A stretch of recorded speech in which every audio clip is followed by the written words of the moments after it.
Manever I say ma PENDREAM TV. PENDREAM TV there, or see them yopo. Hi, PENDREAM TV. Memo Akwa Maj0r say any day you can hear subscribe to channel. No click a bell and so say the news to us on Sabbath me can in term wati.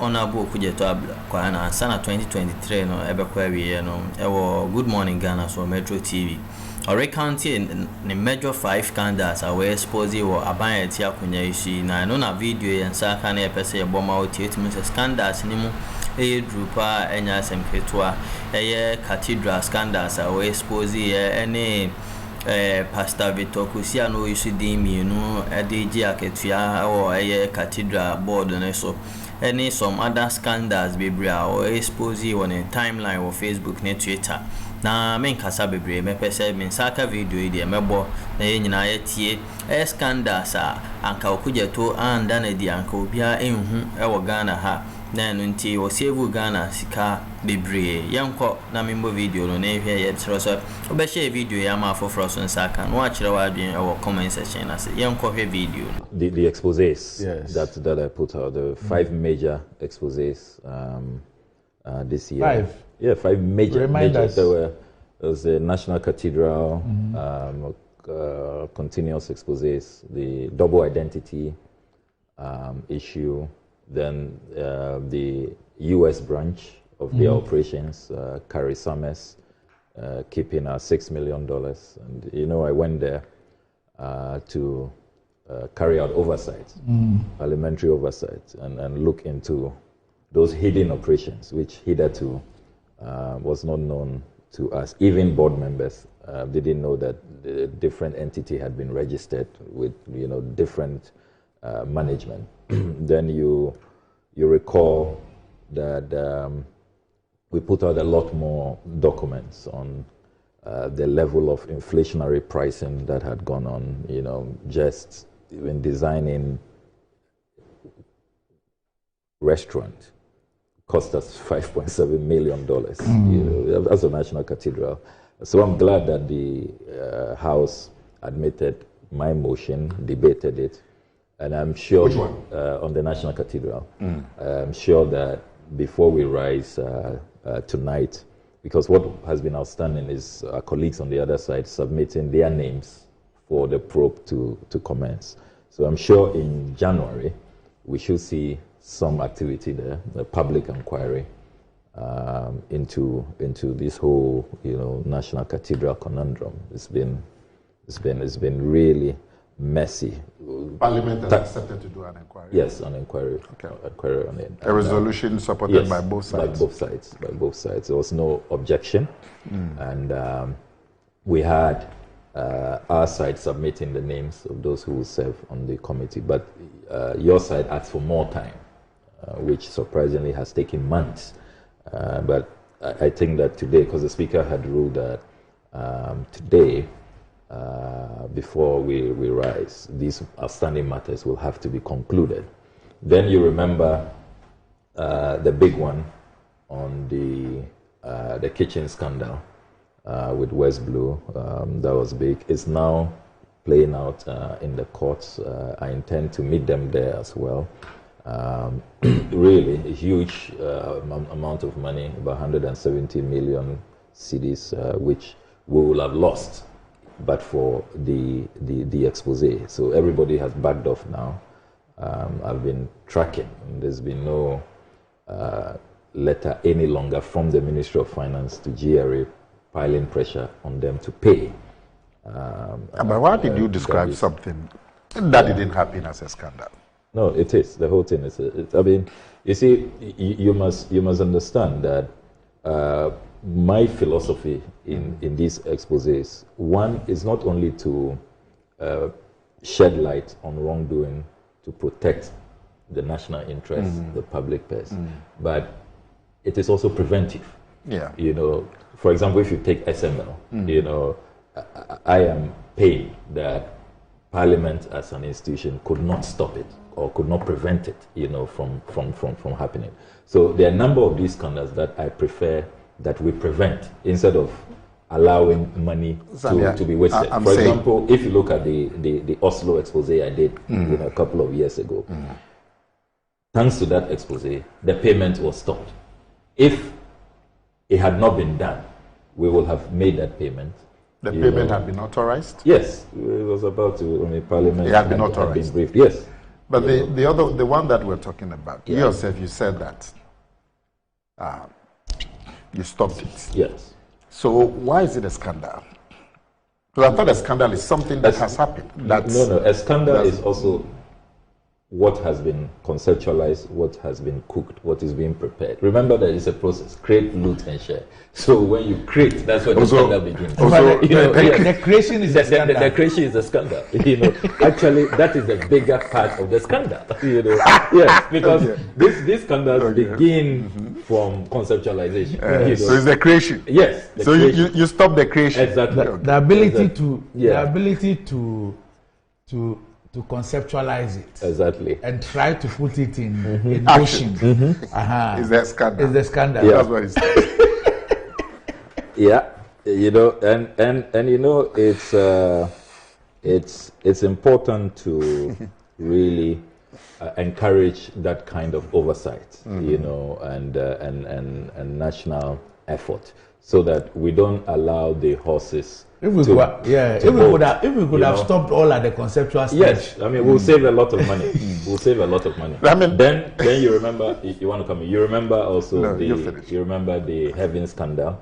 That was also stopping it at the conceptualization stage, even though they were really far advanced. But the Heaven scandal is the airport but it's still going on. No, I think you have to let the agreement come to Parliament so you scrutinize it, because it's still going on.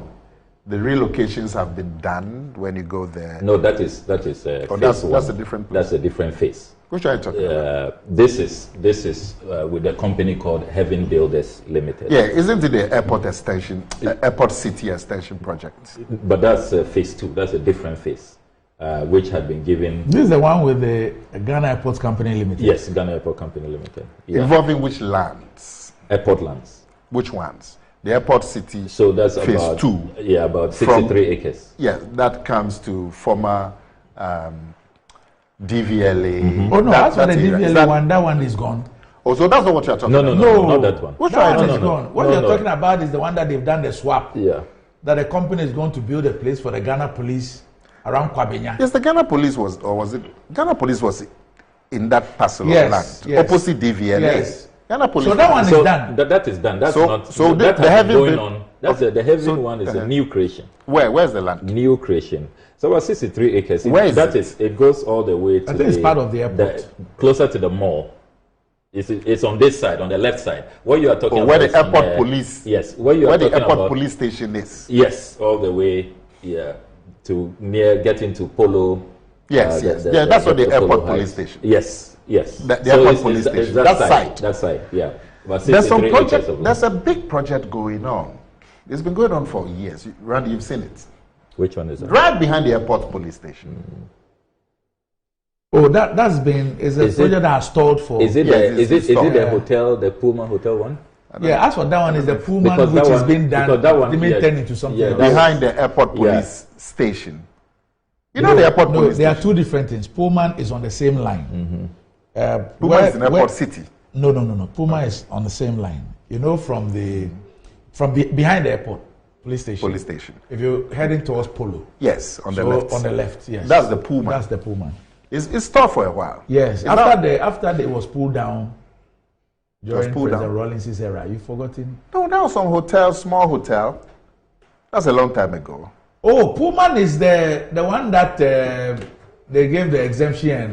That's the president's in-law. Oh, that's the Pullman. That's the building going on there. Now, which land are you talking about? So this is different. This is different from well, where is it? Where is it? I'll share the documents with you. It's that entire enclave. Actually, what is left of the airport lands? About 63 acres. Yeah, where? Yeah, that's what. There's some customs behind the police. There's a customs area. That entire the police station. Maybe it's opposite. Then all the way, it goes all the way to the mall area, to even Palace Mall. All of that enclave. Okay. Yes, all of that enclave. Okay. That's what they were giving away to these guys, whose address, if you look at the incorporation documents, led me to, some uncompleted structure in Tema. you know, no due diligence, even the heaven builders. Yeah, the heaven builders, you know, and the names that they go for, you know, heaven builders. Strategic. The other one is strategic mobilization, you know. So it's good that has been scattered from what insiders tell me, even from the board. They have all fled from the transaction. The heaven builders. Yes, the heaven builders. Yes. When they came to Parliament, we were checking to see if even with the works for 2024, there will be some interest in there. They totally abandoned. Did you file a question in Parliament? Yes, I did. The minister came to. No, he hasn't responded. You know, these things sometimes it takes. This meeting has not been good for questions. I have so many questions. They are advertised, you know, but the ministers have not been really responsive, you know. But with a speaker who is not from the government side, how come the ministers? The questions are just too many. Yeah, but the crucial ones, you should be able to summon them. Sometimes because of the public interest. Yeah, they talk about ministerial time.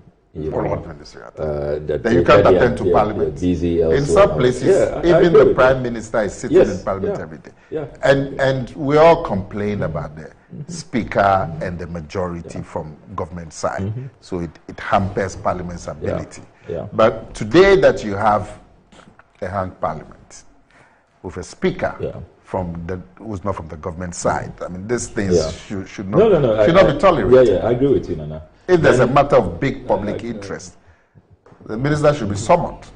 It's in the interest of governance that these issues are dealt with, so they don't linger. I agree with you, Nana. Doc, then you also remember the demolition of the Bulgarian embassy. That was another big one. That was another big one. Indeed, there was a question that the Attorney General was supposed to have responded to this week. On Monday, but again, he said that he had some emergencies and that he would attend upon the questions later. Some way, somehow, the week is ending. He hasn't responded to that question. You remember it led to the establishment of a sole inquirer, and the sole inquirer's report confirmed that indeed there has been a demolition. That the conduct of some lawyers were questionable in the whole caboodle, that the Bulgarians had not been treated fairly, and that the inviolability of diplomatic properties under the Vienna Convention had been flagrantly violated, and that one Jojo masterminded the whole, the whole, you know, illegal conduct. But here we are as a country. They claim Jojo is become a fugitive. Is Jojo Hagan has become a fugitive. He's elusive. They can't find him. He didn't show up at the sole inquirer's work when he was summoned. My question to the Attorney General was what has happened in that regard, because the Lands Minister said that they had referred the matter to the Attorney General for advice. As the Bulgarian embassy? Yes, the sole inquirer's report. You know, now what I have picked up is that government has gone into negotiations with the Bulgarians to compensate them and to recommend other pieces. So the land has been sold to somebody? Yes, it was sold to who? You remember he's the president's appointee at the NDPC. One of your supporters in the eastern region. When the Bulgarian embassy was on the land? Well, he it's not clear if he knew about the demolition, but he came in after. But the embassy was on the land? Yes, and it was demolished. You remember it was demolished. So it was not being used?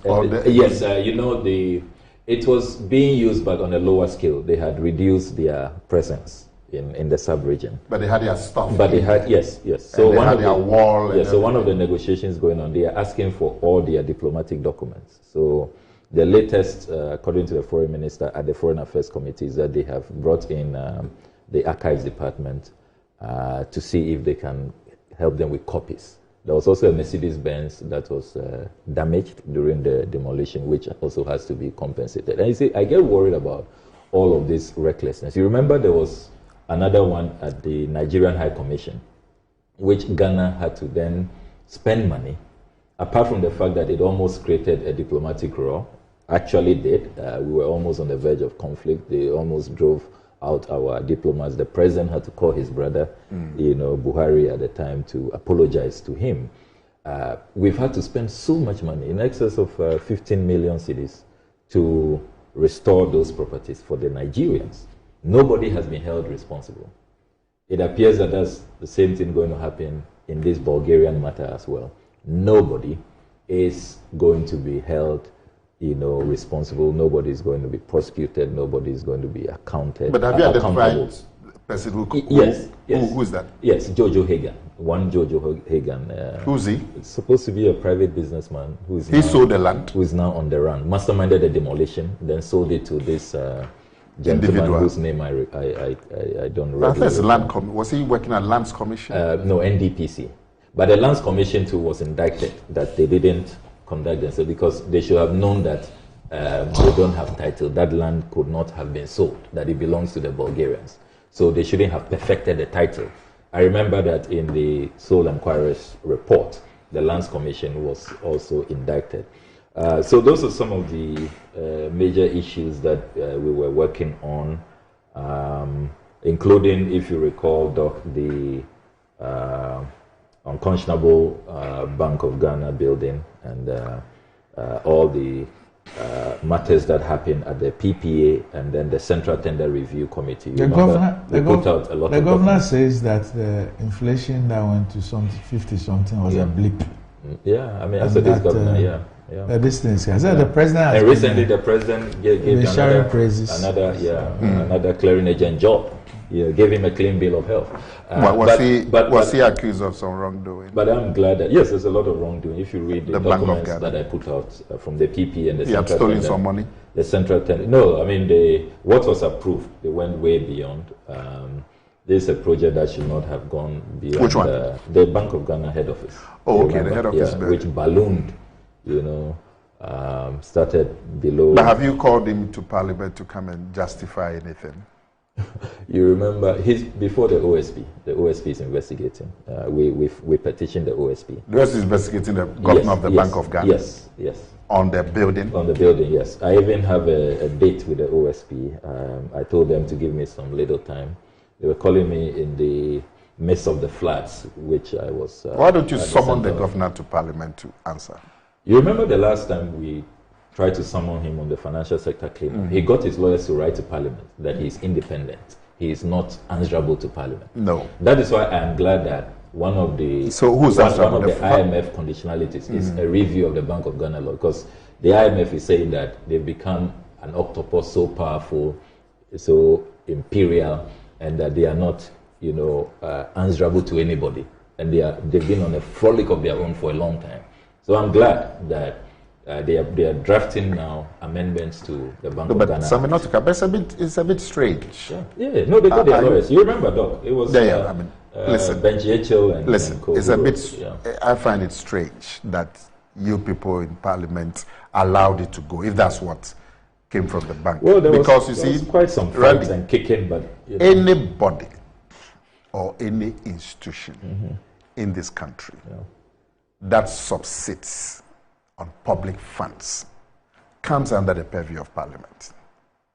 Any institution, once you subsist on public funds, because Parliament is the you are holding the nation's purse. When we say purse, I have a small purse here. That purse for Ghana is held by Parliament. That's why the finance minister has to go to Parliament and present the budget and ask you to allow him to spend, because you hold the purse. Of course, I also know that it's not every government official or anybody who subsists on the public purse who can appear before the bar of Parliament. But you have your other ways of getting them. If you want to, the Electoral Commission cannot appear, the Electoral Commissioner cannot appear before Parliament.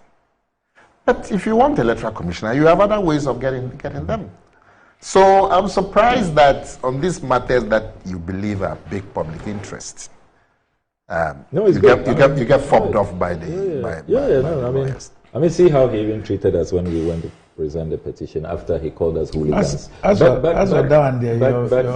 paying for the man's blood. You're paying for the man's blood, and you want him to receive you with open arms. Don't worry, his day he should still have received them. Doc, it's just because of the floods. I have tons of more revelations at the BOG, which we'll be putting out in the coming year. Now, the extent of national destruction will be brought. Samuel Okudzeto, yes, over the past year in particular, all of us have been impressed by the kind of work that let me just do a small this thing.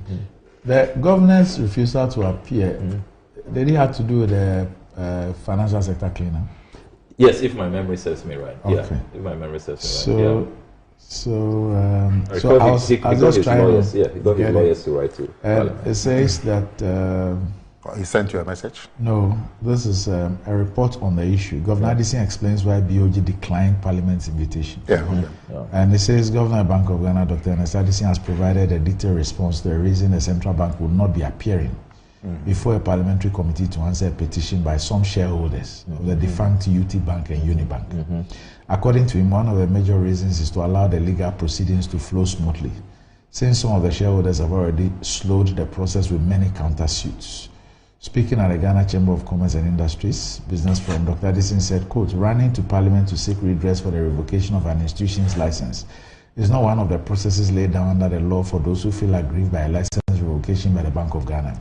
There are already a number of actions filed in court and at arbitration by the same persons who ran to Parliament for cover up, and the Bank of Ghana's simple response to Parliament is respectfully to allow the pending legal processes to run the course. It says, indeed, sometime in September 2018, the 7th Parliament undertook a formal inquiry into the financial sector cleanup, the key factors that led to it, and the manner in which it was carried out, among other things, to appear before it and to answer specific questions aimed at assisting the committee to understand the events surrounding the cleanup exercise. The Bank of Ghana cooperated fully with the committee and provided all the necessary information to assist its members reach their own conclusions. He explained that the central bank had hoped the committee would have made available its report to Parliament and the public after deliberations, but nothing was heard, and it's called for public support and all that. So he's giving his reasons. So he didn't refuse to come to He Parliament. didn't come. No. He didn't. But he had appeared, and he had, from what Randy's reading. No, he didn't appear. He's explaining why. I thought he said he appeared before the committee. He says that he's provided a detailed response to the reason the central bank will not be appearing before a parliamentary committee. They didn't appear. He says that running to Parliament to seek redress for the revocation of because he says that the matters are in court. It's not one of the processes laid down under the law for those who feel aggrieved. So he says that the matters are in court. But then you said he also appeared. He says if you feel aggrieved, Parliament is nowhere to go. But he says he appeared before the committee. Then he says that indeed, sometime in September 2018, the 7th Parliament undertook a formal inquiry into the financial sector cleanup, the key factors that led to it, and the manner in which it was carried out, among other things, to appear before it and to answer specific questions aimed at assisting the committee to understand the events surrounding the cleanup exercise. The Bank of Ghana cooperated fully with the committee and provided all the necessary information to assist its members reach their own conclusions. Okay. So I'm sure so they just. But he's on the specific matter where he said he couldn't appear. So he says that the matters were in court. But like I'm saying, Sami Okudzeto in the last 1 year, we've all admired the work that you have put in trying to shed some light on some of these matters which involve public funding and so on. And nobody can take it from you. Even if many people would not agree with your conclusions or whatever, the work that you've put in, the work rate that you put in, and we can name plenty of them, from the Cathedral to the airplane and all of that. So you've done a lot of work, and you deserve commendation. You may make mistakes, but hey, if you don't try, if you don't try, you won't make any mistake. So I give you your due on that. But did you say that the Attorney General had refused to come to Parliament? No, I said he was supposed to respond to the Bulgarian embassy question on Monday. But we were told when it was time for question time, the majority leader told us that the Attorney General had called, they had an emergency, so could not respond. He came later to do his estimates, but didn't respond to the questions. So those questions are in abeyance. Those questions have not been responded to. Okay, he's just sent me something that has a bearing on it. I didn't even notice that you had mentioned him directly. He just sent me. Well, the first one, he says that on the blue something. Yeah, the West Blue. The West Blue. Yeah. He said that it is never true that any payment was stopped, and that the finance ministry had at all material times refused to pay, and that there has never been a single letter to the Ghana revenue authorities authorizing them to pay, and that there's none, and that if there's such a letter written by the finance ministry authorizing payment on the West Blue thing, you should show it. That is none. Then he says that it is also not true that he said he will not attend to Parliament on a Monday. In fact, let me quote. He says, in fact, I was there and prepared to answer questions. They did not have time for me. Then he goes on to say, I actually moved the motion for my budget, and they adjourned my questions, including the Bulgarian embassy one, to yesterday, but I was not on the other paper. So, and then he said that you saw him there on Monday, and he had his answers ready. So, the fact he came in late. The business that he refused to come and answer questions, I think he's trying to clarify. Yeah, but it was Parliament that didn't. But he's not being factual. No, when I was in the House. Yeah. When it was time for questioning, question time, he was not there, and we were told that he had an emergency. Indeed, I recall the majority leader said an emergency to do with UGMC. So I'm glad he's watching UGMC. But he says that he says you saw him there. Yes, he came, and you even saw him with his answers ready. I've said he came later, but he worked on his estimates. He moved a motion for his estimates, which was approved by the House. He did not respond to the questions. No, but he says that on that Monday, he had his answers ready. Yeah, but they have not been Parliament. Well, if Parliament couldn't make space for him, that's a different thing from saying that he did not appear. He should let us know if what the majority leader told us, that he has an emergency at UGMC and that he will come later in the day. So he came later in the day. So he came later in the day. And the questions time was over. Questions time was over. We had moved on. I mean, now, did you also program him for yesterday? That's a matter that leadership and the Speaker will have to speak to. I wasn't informed to hold myself in readiness to ask those questions yesterday. So I don't know if he was programmed for yesterday. Leadership can speak to that. But let me also add that I put out copious documents. Now, one second, let me just from finish. the Finance Ministry. Let me just finish what he says that. Piling pressure on GRA on the matter to do with the West Blue issue. Finance Minister has what? The Finance Ministry consistently piled pressure on GRA to make payments. Really? Yes. He says I put out those documents. I'm surprised. You have a document from the Finance Ministry asking GRA to pay? Yes.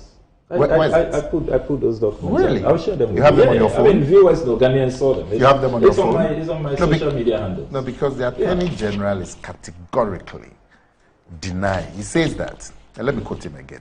It is never true. He himself, as Attorney General, why is he refusing to admit that he himself recommended payment? Why is he not speaking to that? No. He himself, the Attorney General. He says that is not true. He himself, as Attorney General, I put out documents to that effect. He himself recommended payment. Yes. That was his opinion on the matter, his advice to government. You remember, Doc? Well, I put all of those in. And it is on the basis of that Gov't has gone to court. You remember in Gov's response to me, he thanked me that they had been looking for the Attorney General's advice. That now that they know that the Attorney General's advice is in their favor, they are proceeding to court with that. And he thanked you profusely. He as Attorney General. So, I mean, what's he saying? Okay, what he had said on this matter, and let me. He says that I rather had given an opinion on the true and proper interpretation of a provision in the West Blue contract, which they signed. It is just like the GPGC. What is it? GNGPC. It says GPGC. No, GPGC. GPGC. What is that one? That's the Trafigura guy. The one that they abrogated. That they started they say we should pay about $170 million. Okay, he says that it is just like the 230.5 million cedis has been paid. Okay, it is just like the GPGC contract, which they signed and contained onerous provisions, making the company entitled to so much payment in the event of a termination. Oh. But Ministry of Finance had actually disputed the payment to West Blue and never written a single letter to GRA authorizing payment. But you say you have. He's admitting that he. But you are saying that the AG to bring GCGPC or whatever it is. I mean, government through the then Minister of Energy wrote to the company, gave the company the reason for termination. Which company is that? Is an energy provider? That is what played out at the arbitration. Oh, that's what we're discussing last week. Yes, that's what played out there. Okay. Government wrote to them, and government gave a reason why it was terminating. The Bochan Jaco thing. Yes. Okay. All right. So, Sammy, are you saying that there's actually been authorization from Ministry GRA? I chose my words carefully. I said from Ministry of Finance to GRA. Yes, to pay. Yes, the power pressure on them to make payment, and that he, the Attorney General, had been on their case, that this will lead to judgment debt, and that they are not being responsive, and that they will need the GRA's movement on the matter to revert to the Attorney General. The Attorney General, you know, that worked closely with Gov't on this matter, as I revealed in unimpeachable documents. But so you said that Ministry of Finance had written to GRA to make payment. Yes. He says there's nothing like that, and that Ministry of Finance actually resisted the payment. Anyway, I mean, if you have it, you can show it. All those documents. I mean, but like I'm saying, viewers can go on my social like I'm media. saying, hey, even if you didn't get it, I'm happy. I'm happy that the AG is watching, is providing information. It helps. Yeah, but even if it's not strictly right, your work rate in chasing these issues and bringing them out to the public is good. And if every MP could be doing a lot of this investigative work, our democracy will be better. Now, Parliament itself, I've not been very happy with Parliament. You know, we've always talked about the deficiencies in Parliament in terms of protecting the public purse. And one of the difficulties we have agreed to that Parliament faces is that you've always had a situation where the government party has usually had an overwhelming majority in Parliament, including the Speaker of Parliament. So it constrains Parliament's ability to act as a check on the government when it comes to the public purse. And you, Randy, I know your solution is that they should separate the executive totally from Parliament. Because when you have members of Parliament who are also members of the executive and so on, it then weakens Parliament in terms of their oversight responsibility. I disagree. I have said that Parliament will come into its own when different party has a majority in Parliament from the party that has a majority in the executive, controls the executive. Now, we've come very close to that scenario where the government party doesn't have a majority in Parliament. And in this instance too, the opposition party has the speaker. So really, all the powers available to Parliament in terms of oversight over the executive now have the best chance to operate. You have the best chance now to operate.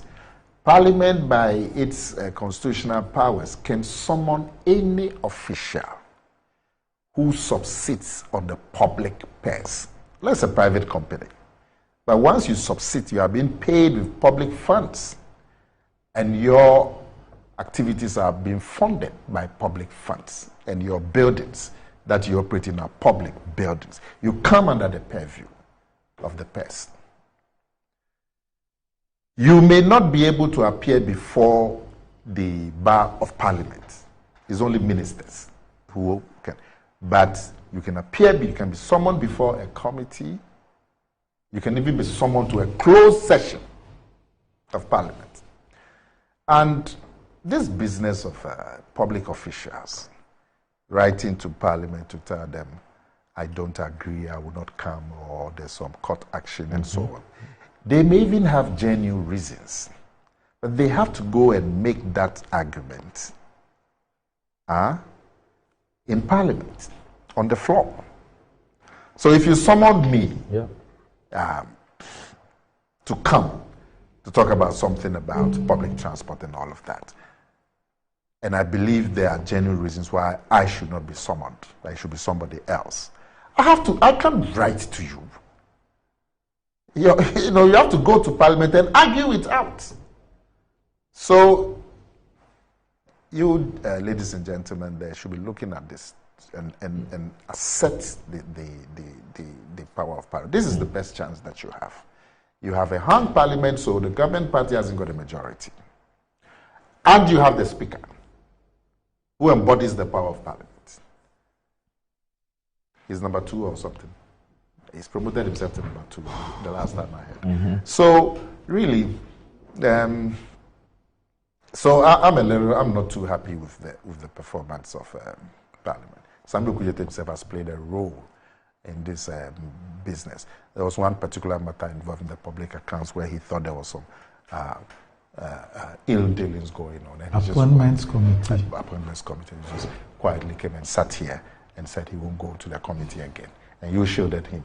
Then that also weakens Parliament, because light that could have been shared on an issue that would be of public interest has been lost. Doc, so I have. I'm going to ignore Nana's provocation. I've started retrieving from the archives the documents. Nana, if you check we acknowledge it. Somebody thought you say that one is provocation. No, I'm not going to discuss upon next committee. If you check your phone, I've just forwarded the documents to you. So the first one is the 16 December 2022 opinion of the Attorney General, signed by the Attorney General himself, Gov't. And if you come to pages 6 and 7, opinion, upon an examination of all the facts and circumstances of the matter, it is our opinion that 1, West Blue is entitled to 0.35% of the final invoice of the CIF in imports processed under the NSW, I'm sure that's National Single Window contract. In that regard, GRA and the Ministry of Finance need to reconcile the amounts claimed by West Blue to the contractual entitlements in order to determine the specific amount due West Blue. 2, in order to save the state substantial amounts of money, GRA, Ministry of Finance, and West Blue are asked to negotiate the outstanding amount claimed by West Blue to arrive at a figure that is fair and equitable so as to bring closure to the matter. 3, following a value for money audit report, Ministry of Finance has decided to apply a new contract price of 0.28% to outstanding monthly payments. Accordingly, Ministry of Finance and GRA are urged to use this as a guide in negotiations with West Blue. Accept the assurances of my highest esteem. Signed, Gov't, the Attorney General and Minister for Justice. So this is the Attorney General. No, he has said so. I read it to you. Yes. Listen to what he said. General. No, he's admitted. Listen, he said, I had rather giving an opinion on the true and proper interpretation of the contract you people signed with West Blue. That going strictly by that contract. Yeah, so why is he trying to create the impression that there was no attempt by government to make payment and that I haven't saved the public purse? No, but this is the opinion of the Attorney General. Yes. But the Ministry of Finance... And he wrote thrice. I have all those letters to the Ministry of Finance. The Ministry of Finance has never... So based on these letters, don't worry, I'm in my archives. So you have the Ministry of Finance. The Ministry of Finance then writes to GRA that, hey, you are delayed. The Attorney General says there's going to be... You have that letter? Because it's denied there's a I put it out. I put it out. So talking about the governor appearing before... Okay, go on. Yes. So look, I am glad in all good conscience, in my heart of hearts, that the work we do is really helpful to the country. We are saving this country billions, I must say, of Ghana cedis. And really that is what the whole essence of checks and balances is about. The whole Montesquieu doctrine is to make sure that you don't have one arm, also powerful and running amok and doing whatever they want, and that all the other arms should, be strong, and they should do well to make sure that everybody in the governance space is accountable, and that at the end of the day we protect the national interest. So, in all good conscience, and we do what we do without malice. There's no. But Sammy, listen, the work that all of us are happy about the work that you do, even if people may feel that there hasn't been anything substantial. It's still a lot of work. Many MPs just go there and just are part of the, literally, furniture. So when you get an activist MP, it is very good for our democracy. But with the balance in Parliament today, with the openings that you have opened with some of your work across various sectors, why haven't your side push for ventilation of these matters on the floor? Because there's a lot of political advantage that your side can get. And if I was in NPP and in Parliament, and some of these things indicate some bad treatment of the public purse, as a party, it has to be taken up seriously. And it's been left to just you, literally, coming up with results of your investigations and playing out on the media on Good Morning Ghana. And then that's it. Well, Nana, I think that the jury is still out there on this hung parliament. To be honest with you, I also, like many Ghanaians, had very high expectation with the very competitive numbers. But I think that the hung parliament has rather exposed the ills about our democracy, the fault lines. I mean, look at what happened yesterday, for example. So the first deputy speaker is in the chair. He notices that the budget for the finance ministry will not be approved. The nays have it because our side in the House was more than our colleagues on the majority side of the aisle. Then he immediately suspends it, And as the House is on suspension, the House is hurriedly reconvened, and they see that a lot of our colleagues have not returned because really the House was suspended for an hour. In less than an hour, I think about 30 minutes time, the Speaker arrives, reconvenes the House, and then despite all the hue and cry, all the atrocities, quote and unquote, that we raise about the finance ministry's budget, and this is the ministry superintendent this whole SML scandal, it is approved. I mean, take for example the budget. So when they noticed that they didn't have the numbers, then they stage a walkout. The matter is left hanging. We waited for a whole week for everybody on the majority side to return, even those who were on their hospital beds and all of that, to return When they were comfortable, they had the number. The question was now put. So honestly, we are getting disillusioned. I mean, about, you see, the kind of, hope, the belief that we had that this hung parliament will redefine our democracy and will serve the national interest. It's not being met. I mean, you take, for example, the e-levy passage. We have gone to the Supreme Court that, look, if the 2021 budget could not be approved because 137 MPs could not form a quorum, the Supreme Court says a quorum is 138. How could an inferior number of 136 approve the e-levy? And based on the Abdullahi case, we go back to the Supreme Court. It's been pending, put at the back burner. So even our decisions, there's no consistency. Sometimes when people are walking out, the speaker will still put a question, and the matter is determined. Other times people are walking out, the question is not put. So I think that we should, after 3 years of this going into our last year, we really should carry out an introspection. We should acknowledge that, as Nana Akomea has said, there are many people out there like him, and they are the people we represent. They are our employers. They have sent us to Parliament. There is growing concern that the hung Parliament has not lived up to expectation. There's a lot of hanky-panky, a lot of, drama. There's no consistency with even the decisions of the House and all of that. And I think that we should be more up and doing. All of us, and I do this not to indict colleagues, it includes me, all of us as a house. We really must look within and do things differently. I think that we have 1 year to rewrite. If not, we may go into infamy as the parliament, this 8th parliament, that had so much promise, that had so much opportunity, competitive numbers. I concede that we were not given majority. Even that majority of 1, we were not given. They have the majority. And that even brings up the issue of this whole business of an independent MP who decides that he will permanently work with one side. Is it really right? Is that what the framers of the Constitution anticipated when they talked about independent candidates, and that when you cross the aisle, you lose your seat? There should be, by-election and all of that.